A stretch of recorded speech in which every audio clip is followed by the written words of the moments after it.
ಕಳೆದ ವಾರಗಳಿಂದ ನಾವು ದೇವರ ವಾಕ್ಯವನ್ನು ಧ್ಯಾನಿಸುವಾಗ ದೇವರನ್ನು ಮೆಚ್ಚಿಸುವುದು ಹೇಗೆ, ಅಂದರೆ ದೇವರನ್ನು ಸಂತೋಷಪಡಿಸುವುದು ಯಾವ ರೀತಿ ಎಂಬುದನ್ನು ಕುರಿತು 4 ಭಾಗವಾಗಿ ನಾವು ದೇವರ ಸಮ್ಮುಖದಲ್ಲಿ ದೇವರ ವಾಕ್ಯವನ್ನು ನಾವು ಧ್ಯಾನಿಸ್ತಾ ಇದ್ದೇವೆ.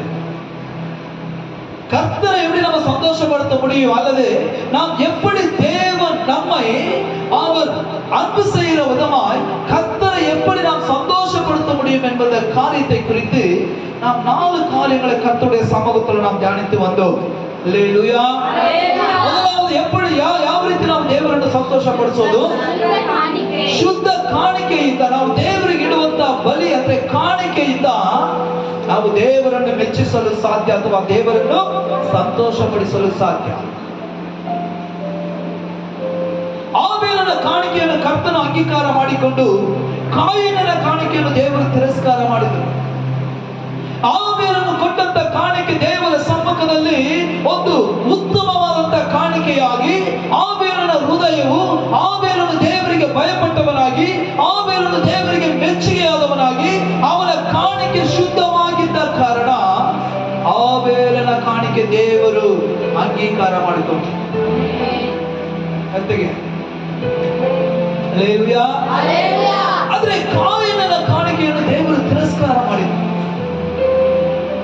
ಇವತ್ತು ನಾವು ದೇವರಿಗೆ ಕೊಡುವ ಶುದ್ಧ ಕಾಣಿಕೆ ಅಥವಾ ಮನಪೂರ್ವಕವಾಗಿ ಕೊಡುವ ಕಾಣಿಕೆಯಿಂದ ದೇವರನ್ನು ನಾವು ಮೆಚ್ಚಿಸಲು ಅಥವಾ ದೇವರನ್ನು ಸಂತೋಷಪಡಿಸಲು ಸಾಧ್ಯ. ಆಮೆನ್. ಎರಡನೇದಾಗಿ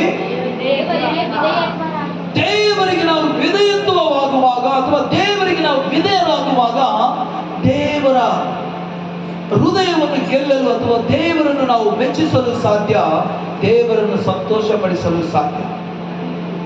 ಸಾಮುವೇಲನು ಸೌಲನಿಗೆ ಹೇಳುವಾಗ ಕರ್ತನು ನಿನ್ನ ವಿಧೇಯತ್ವವನ್ನು ಹೊರತು ಬೇರೇನು ನಿನ್ನ ಬಳಿಯಲ್ಲಿ ಆತನ ಎದುರು ನೋಡುವುದಿಲ್ಲ ಎಂಬುದನ್ನು ಕುರಿತು ನಾವು ನೋಡುತ್ತೇವೆ. ಅಬ್ರಹಾಮನು ದೇವರಿಗೆ ವಿಧೇಯರಾದ ಕಾರಣ ಇಸಾಕನಿಗೆ ದೇವರು ಸಾಕ್ಷಿ ಕೊಡ್ತಾ ಇದ್ದಾರೆ, ನಿಮ್ಮ ತಂದೆಯಾದಂತಹ ಅಬ್ರಹಾಮನು, ನಿಮ್ಮ ತಂದೆಯಾದಂತಹ ಅಬ್ರಹಾಮನು ನನಗೆ ಮೆಚ್ಚುಗೆಯಾಗಿ ನನಗೆ ವಿಧೇಯನಾದ ಕಾರಣ ಅವನಿಗೆ ಕೊಟ್ಟಂತ ವಾಗ್ದಾನವನ್ನು ನಾನು ಅವನಲ್ಲಿ ನೆರವೇರಿಸುವೆನು ಎಂಬುದಾಗಿ. ಹಲ್ಲೆಲೂಯಾ.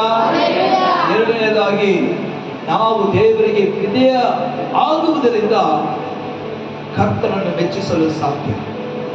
ಮೂರನೇದಾಗಿ ಪೂರ್ಣ ಮನಸ್ಸಿನಿಂದಲೂ ಪೂರ್ಣ ಹೃದಯದಿಂದಲೂ ದೇವರನ್ನು ನಾವು ಆರಾಧನೆ ಮಾಡಬೇಕು. ಹಲ್ಲೆಲೂಯಾ. ಇಲ್ಲೇ ಇರೋರು ಮಾತ್ರ ಜೋರಾಗಿ ಹೇಳ್ರಿ. ಮುಳ್ಳು ಉಳ್ಳತ್ತೋಡು ನಾವು ಆರಾಧಕ್ಕೆ ಬರೋ ದೇವರನ್ನು ಆರಾಧನೆ ಮಾಡೋದಕ್ಕೆ ಬರ್ತೇವೆ. ಯಾವ ರೀತಿ ನಾವು ದೇವರನ್ನು ಆರಾಧನೆ ಮಾಡ್ತೇವೆ? ದೇವರ ಸಮ್ಮುಖದಲ್ಲಿ ಬಂದ ಮೇಲೆ ನಮ್ಮ ಕೆಲಸವನ್ನು ನಾವು ಸರಿಯಾಗಿ ಮಾಡ್ತಾ ಇದ್ದೇವಾ? ದೇವರ ವಾಕ್ಯದಲ್ಲಿ ಏನಂತಾನೆ ಎಂಬುದಾಗಿ ಆರಾಧನೆ ದೇವರ ಅಂಗೀಕಾರ ಮಾಡಿಕೊಳ್ಳಲ್ಲ. ನೀನು ನಿನ್ನ ಆರಾಧನೆ ಮುಖಾಂತರವಾಗಿ ದೇವರನ್ನು ಸಂತೋಷಪಡಿಸುವುದಕ್ಕೆ ಸಾಧ್ಯ ಇಲ್ಲ. ಯಾವ ರೀತಿ? ಮನಪೂರ್ವಕವಾಗಿ ನಿನ್ನ ಹೃದಯದ ಅಂತರಾಳದಿಂದ ದೇವರನ್ನು ನಾವು ಆರಾಧಿಸುವವರಾಗಿ ಕಾಣಲ್ಪಡಬೇಕು. ದೇವರ ವಾಕ್ಯ ಹೀಗೆ ಹೇಳಲ್ಪಡುತ್ತೆ ನೋಡ್ರಿ. ನಾವು ಯಾವ ರೀತಿ ದೇವರ ಮುಂದೆ ಇದ್ದೇವೆ ಎಂಬುದಾಗಿ ನೋಡುವಾಗ ಯೆಶಾಯ ಪ್ರವಾದನೆಯ ಗ್ರಂಥ 29ನೇ ಅಧ್ಯಾಯ 13-14ನೇ ವಾಕ್ಯವನ್ನು ಗಮನಿಸಿರಿ.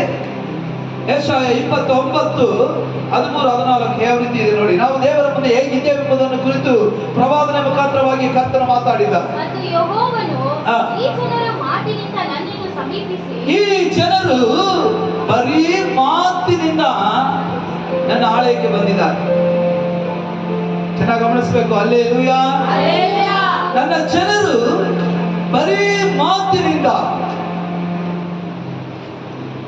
ಬರೀ ಬಾಯಿ ಮಾತಿನಿಂದ ನನ್ನ ಆಲಯಕ್ಕೆ ಬಂದಿದ್ದಾರೆ.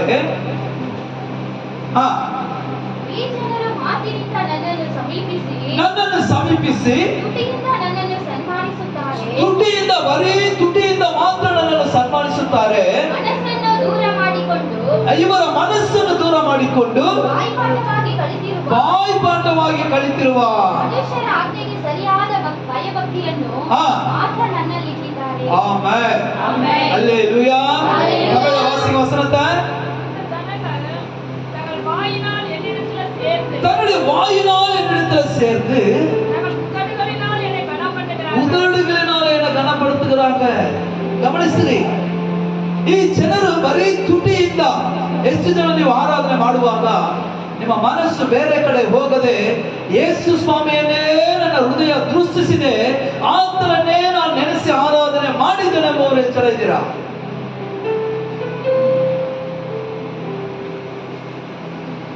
ಬಾಯಿ ಆಡ್ತಾ ಇರ್ತದೆ, ಕಣ್ಣು ಮುಚ್ತಾ ಇರ್ತೀವಿ, ಕೈ ತಟ್ತಾ ಇರ್ತೀವಿ, ಎಲ್ಲೋ ಇರ್ತದೆ.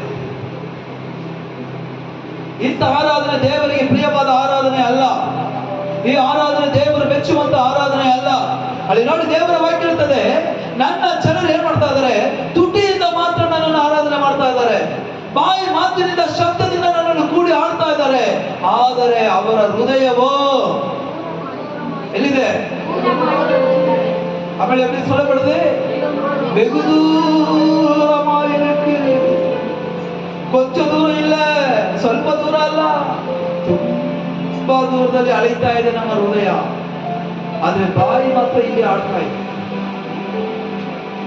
ಇಂಥ ಆರಾಧನೆ ನಾವು ಎಷ್ಟು ಸಲ, ಎಷ್ಟು ದಿನ, ಎಷ್ಟು ತಿಂಗಳು, ಎಷ್ಟು ವರ್ಷಗಳು ನಾವು ಮಾಡಿದ್ರು ಕೂಡ ನಿನ್ನ ಆರಾಧನೆ, ನಿಮ್ಮ ಪ್ರಾರ್ಥನೆ, ನಿಮ್ಮ ವಿಜ್ಞಾಪನೆ ದೇವರ ಸಮ್ಮುಖದಲ್ಲಿ ಕೇಳೋದಿಲ್ಲ. ಆಮೆನ್. ಹಲ್ಲೆಲೂಯಾ. ದೇವರು ಹೇಳ್ತಾ ಇದ್ದಾರೆ, ದೇವರು ಇಷ್ಟಪಡುವಂತ ಆರಾಧನೆ ಎಂತ ಆರಾಧನೆ? ಯೆರೆಮೀಯ ಓದ್ರಿ.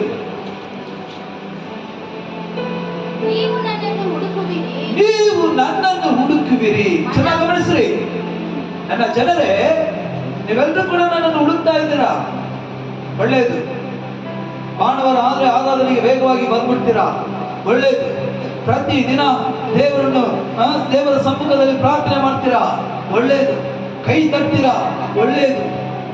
ಆದರೆ ಹಲ್ಲೆಲೂಯಾ, ನೀವು ನನ್ನನ್ನು ಹುಡುಕುತ್ತಾ ಇದ್ದೀರಾ ಸರಿ, ಆದರೆ ನಿಮ್ಮ ಹುಡುಕುವಿಕೆ ಯಾವ ರೀತಿ ಇದೆ? ನೀವು ಹುಡುಕುವ ಸಮಯದಲ್ಲಿ ಯಾವ ರೀತಿ ನನ್ನನ್ನು ಹುಡುಕುತ್ತಾ ಇದ್ದೀರಿ? ಹಲ್ಲೆಲೂಯಾ. ಯಾವ ರೀತಿ ನನ್ನ ಹುಡುಕುವಿಕೆ ನನ್ನಲ್ಲಿ ಇದೆ ಎಂಬುದನ್ನು ಕುರಿತು ವಾಕ್ಯವು ಓದುವಾಗ ಗಮನಿಸಿ ಹೋದ್ರೆ, ಯಾವಾಗ? ಎಲ್ಲ ಬಾಯಿಗಳು ತೆರೆದು ಹೇಳೋಣ, ಯಾವಾಗ? ಯಾವಾಗ? ಒಂದೇ ಒಂದು ವಾಕ್ಯ ಮಾತ್ರ ನೋಡಿ ನಾವು ಮುಗಿಸೋಣ.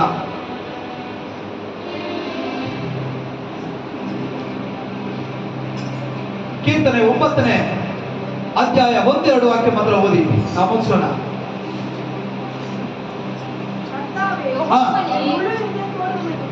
ஆண்டவரே, தாவீது சொல்றாரு, கர்த்தாவே என் முழு இருதயத்தோடு உம்மை துதிப்பேன். பாருங்க, நான் முழு இதயத்தோடு துதிப்பது மட்டுமல்ல, நீர் எனக்கு செய்த அதிசயம் உண்டல்ல, அதை என்ன செய்வனா? ವಿವರಿಪೆ, ಎಲ್ಲಾ ಜನಗಳಿಗೂ சொல்வேன். ನಾವು ಮನಪೂರ್ವಕವಾಗಿ ದೇವರನ್ನು ಆರಾಧನೆ ಮಾಡುವುದೇ ಅದನ್ನು ಕರ್ತನ ನಮ್ಮ ಆರಾಧನೆ ಹಲ್ಲೆಲೂಯಾ. ಪೂರ್ಣ ಮನಸ್ಸಿನಿಂದ, ಪೂರ್ಣ ಹೃದಯದಿಂದ ದೇವರನ್ನು ಆರಾಧನೆ ಮಾಡಿ, ಕರ್ತನು ನಿಮ್ಮನ್ನು, ನಿಮ್ಮ ಕಣಜಗಳನ್ನು, ನಿಮ್ಮ ಕುಟುಂಬಗಳನ್ನು, ನಿಮ್ಮ ಕೆಲಸಗಳನ್ನು ಎಲ್ಲವನ್ನು ದೇವರು ಪರಿಪೂರ್ಣವಾಗಿ ಕರ್ತನು ಆಶೀರ್ವದಿಸುವ ನಮ್ಮ ಕರ್ತನಾದ ದೇವರು ಶಕ್ತನಾಗಿದ್ದಾನೆ.